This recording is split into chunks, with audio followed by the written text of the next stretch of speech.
Vou dizer uma coisa a vocês, eu tinha me esquecido que 4 missas no dia cansava, sabia? Fiquei de férias, celebrava só uma missa no máximo no domingo, e aí aquela missa o Padre Thales começou a celebrar uma, eu cantava o que podia e o que eu não podia. Fui celebrar a missa na minha origem, acho que nunca mais vamos chamar para celebrar lá. Que eu fiz e aconteci, chamei as crianças para subir no altar, para apertar minha mão na hora da paz, as crianças da catequese inteira, foi uma bagunça. As brincadeiras à parte, meus irmãos, que bom que cá estamos hoje, reiniciando uma nova caminhada, reiniciando um novo ciclo, um novo momento. Como o próprio nome deste tempo que nós estamos vivenciando na igreja, Advento, que vem de advir. Esse tempo é um tempo de esperança, meus irmãos. Estamos esperando aquele que virá. Virá no dia 24 na noite, mas nós estamos ouvindo também nas leituras de hoje. Ele virá uma segunda vez, como juiz e rei de todas as coisas. Ele virá. Vejam, meus irmãos, nesse tempo do advento, nós vivemos de algum modo aquilo que alguns anos atrás eu aprendia lá na faculdade de teologia, no seminário. Nós vivemos nesse tempo uma certa tensão escatológica. Padre, o que é isso? No seminário a gente dizia que era o tempo do já e do ainda não. Padre, ficou mais complicado ainda. Calma, eu vou explicar. O já, meus filhos, significa que Jesus já nasceu. O Senhor já se encarnou há 2000 anos atrás. Ele armou a sua tenda entre nós e Ele já realizou, por meio do sacrifício do seu sangue, a sua obra de salvação. Mas embora essa salvação ela já tenha tido um pontapé inicial, embora Jesus já tenha conquistado para nós esse céu por meio do seu sangue, nós vivemos um ainda não. Como assim, Padre? Essa salvação ainda não está plenamente consumada. Essa salvação ainda não está plenamente realizada. Quando isso acontecerá, Padre? Quando o Filho do Homem vier em sua glória. Aí então, meus irmãos, Ele fará novos céus e nova terra. E aqueles que estiverem caminhando com o Senhor durante toda a vida, receberão dele a sua recompensa. Vejam, nós dissemos que esse tempo do advento é um tempo de espera, tempo de esperança. Mas longe de nós pensarmos que esse é um tempo de uma espera passiva. Não se trata disso, de nós simplesmente cruzarmos as pernas e esperarmos o Senhor que vem. Afinal, parece que todos os preparativos para o Natal nos dão a entender isso. A ceia de Natal ela não se prepara sozinha. Também o nosso coração, meus filhos, não se preparará sozinho. Também a nossa vida não se preparará sozinha, sem a nossa contribuição, sem o nosso esforço, sem que a gente coloque a mão na massa. Como assim, Padre? São Paulo, de algum modo, estava tentando fazer a gente entender isso na segunda leitura, quando nos dizia que esse tempo precisa ser marcado não simplesmente pelo arrumar da casa, não simplesmente pelo pisca-pisca ou a árvore de Natal, mas sobretudo por uma arrumação da nossa casa interior. É tempo de fazermos um verdadeiro reexame da nossa vida. É tempo de abrirmos os nossos olhos, ou para usar as palavras do próprio São Paulo, ele nos diz, já é tempo de despertar, meus irmãos. É tempo de despertarmos da nossa paralisia espiritual. É tempo de muitas vezes despertarmos da nossa sonolência interior, que nos faz viver apáticos a realidade da fé, a realidade da vida. Quantas vezes nós vamos colocando inúmeras situações na frente do Senhor e vamos colocando a nossa conversão sempre para depois, sempre em segundo plano.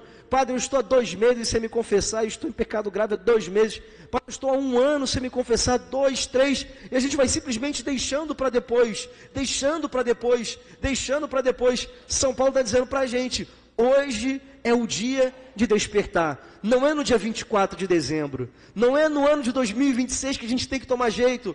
O dia para despertarmos é hoje. Vamos repetir com o Padre? O dia para despertarmos é hoje. Que bom que vocês entenderam.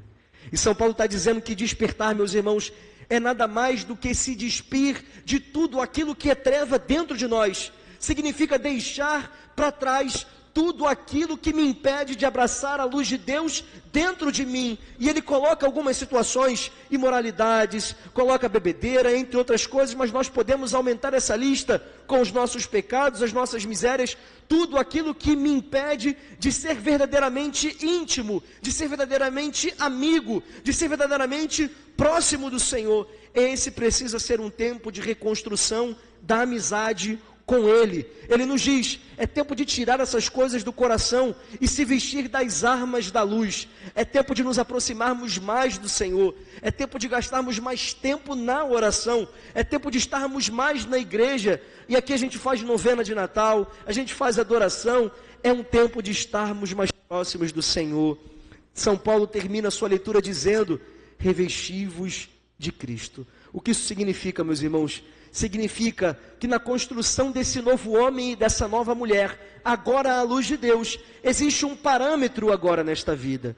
E o parâmetro é Jesus Cristo. Deve ser como Jesus Cristo a minha forma de amar. Deve ser como Jesus Cristo a minha forma de julgar, a minha forma de pensar, a minha forma de perdoar, a minha forma de me mover nesse mundo e de agir. Deve ter um parâmetro, deve ter uma imagem, deve ter alguém a ser buscado ou a ser imitado. É a pessoa de Jesus Cristo. São Paulo nos diz ainda nessa leitura que a salvação está mais próxima de nós do que quando abraçamos a fé. E aí o Padre Tales diz para vocês, que bom, meus irmãos, que bom que a salvação está mais perto hoje, porque depois de termos caminhado 20, 30, 40 anos, que bom saber que talvez não faltem mais 40, mais 50, talvez falte menos tempo, até o dia em que o Senhor nos levará. Mas ao mesmo tempo que São Paulo está dizendo que essa é uma alegria, deve também ligar algo que dentro de nós, um sinal de alerta dentro de nós, de que modo eu tenho me preparado para esse dia do encontro com o Senhor. Eu não sei se virei a segunda vinda dele, ou se encontrarei com ele após a minha morte, mas sei que de uma forma ou outra, terei que me apresentar diante do Senhor, e se ele me chamasse hoje, como eu me apresentaria? De que modo estaria preparado o meu coração? Será que hoje eu poderia abraçar esse reino de promessas que o Cristo tem para mim? Ou será que simplesmente eu estaria de fora? São Paulo está dizendo, meus irmãos, que a nossa vida está passando e que talvez não falte tanto tempo quanto faltava quando nós éramos crianças. E o que nós temos feito, tendo em vista a nossa salvação? Nós podemos olhar para o evangelho de hoje e esse não é um evangelho que deseja causar em nós desespero. Essa imagem apocalíptica não quer causar nada disso na gente. Também não se trata de doutrina de arrebatamento. Essa é uma doutrina que não faz parte da nossa fé, daquilo que nós professamos. Jesus está falando da sua segunda vinda, e ele compara a sua segunda vinda como os tempos de Noé. E aqui Jesus não está apontando nada de grave. As pessoas estavam comendo e bebendo, tem algo de ruim nisso? As pessoas estavam casando e se dando em casamento, algo de ruim nisso? Não, meus filhos, mas é que as pessoas estavam tão preocupadas simplesmente em ter a sua barriga cheia, simplesmente em conseguir suprir as necessidades desse mundo, que elas se esqueceram que existe uma realidade chamada sobrenatural.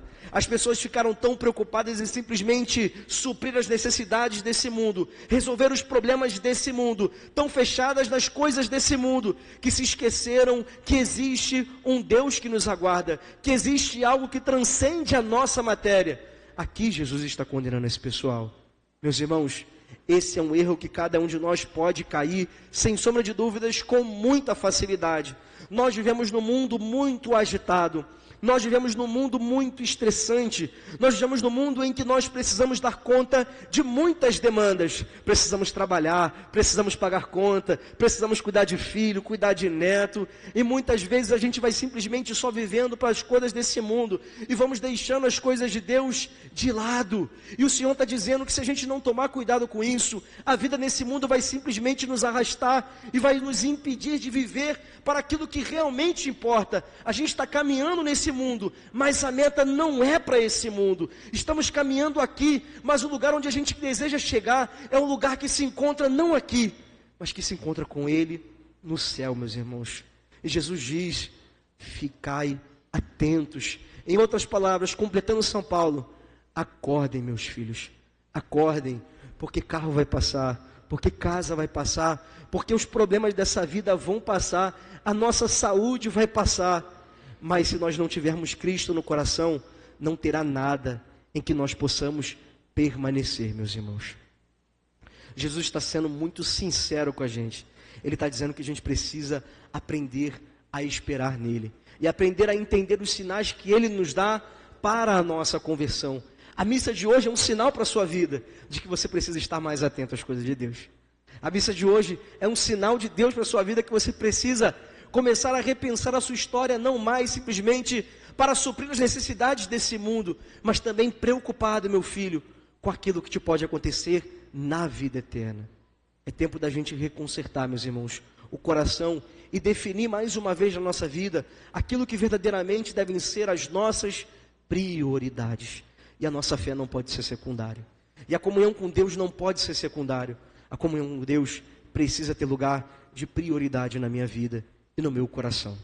Vejam, meus irmãos, quando eu lia e preparava essa homilia, me vinha muito forte isso. Foi quase uma chamada de atenção também para o padre.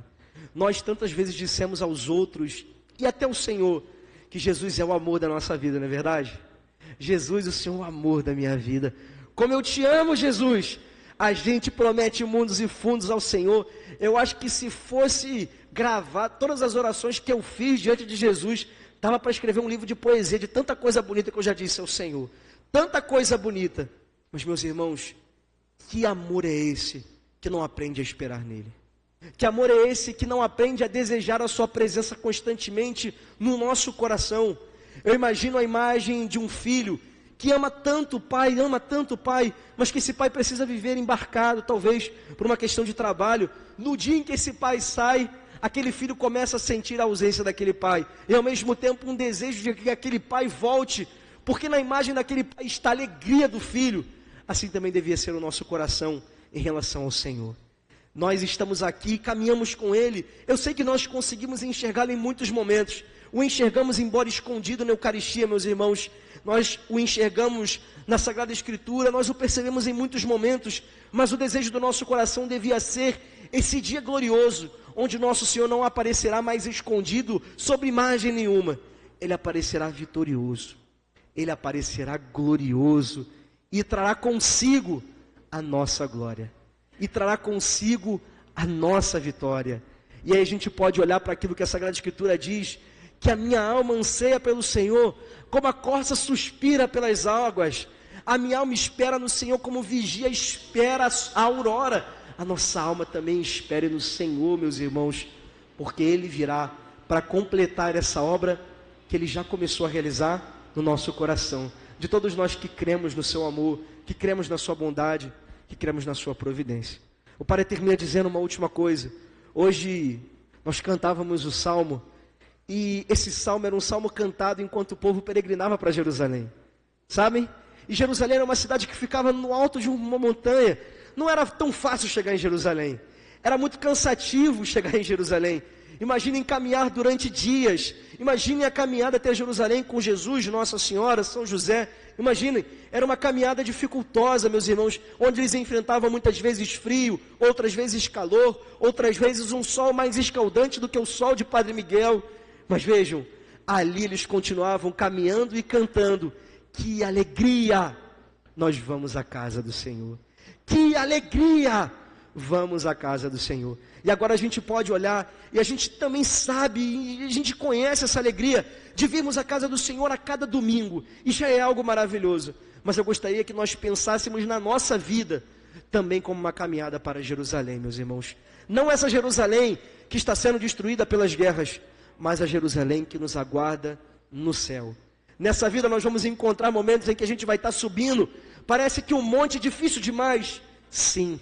Talvez nessa vida nós encontremos momentos em que seja muito difícil de caminhar, em que esteja frio demais, calor demais, em que o cansaço comece a nos abater. Sim, é verdade. Mas que nós, nesses dias, nos lembremos que a nossa caminhada nessa vida não é sem direção. Que nós nos lembremos que a caminhada nessa vida vale a pena, porque nós estamos caminhando para o céu, meus irmãos. Disse que ia terminar, eu vou terminar de verdade. Mas engraçado, eu me lembrava de uma coisa da minha juventude, antes de ser padre, antes até de querer ser padre. Enquanto a gente lia as leituras, eu pensava um pouquinho sobre essa alegria. Quando eu era adolescente, obviamente, o padre nunca contou a história vocacional toda, mas eu quis ser padre depois de uma certa idade da minha adolescência. Eu não nasci querendo ser padre, em outras palavras. E antes de querer ser padre, eu encontrei uma menina que eu era profundamente apaixonado. Vocês acreditam nisso? E por conta disso, dessa menina, eu saía do meu colégio, eu pegava a bicicleta e eu pedalava durante pelo menos uns 30 minutos para buscar ela no colégio dela, só para ter a alegria de caminhar com ela. E vejam, Santa Cruz é tão calor quanto Padre Miguel, meus irmãos. E eu fazia isso debaixo de chuva, eu fazia isso debaixo de sol, porque só a alegria de caminhar com ela já era muito bom para mim. E vejam, meus irmãos, eu fiz isso por uma coisa que se perdeu, por uma coisa que nunca aconteceu. Eu quero dizer para vocês que caminhar com Jesus, pode ser que a gente caminhe no sol, pode ser que a gente caminhe na chuva, mas a alegria de caminhar com Ele paga toda a recompensa pelo nosso esforço. Gravem isso no coração de vocês. Caminhemos com o Senhor, vigiemos, esperando a sua visita, para que um dia vivamos eternamente com Ele no céu. Louvado seja nosso Senhor Jesus Cristo.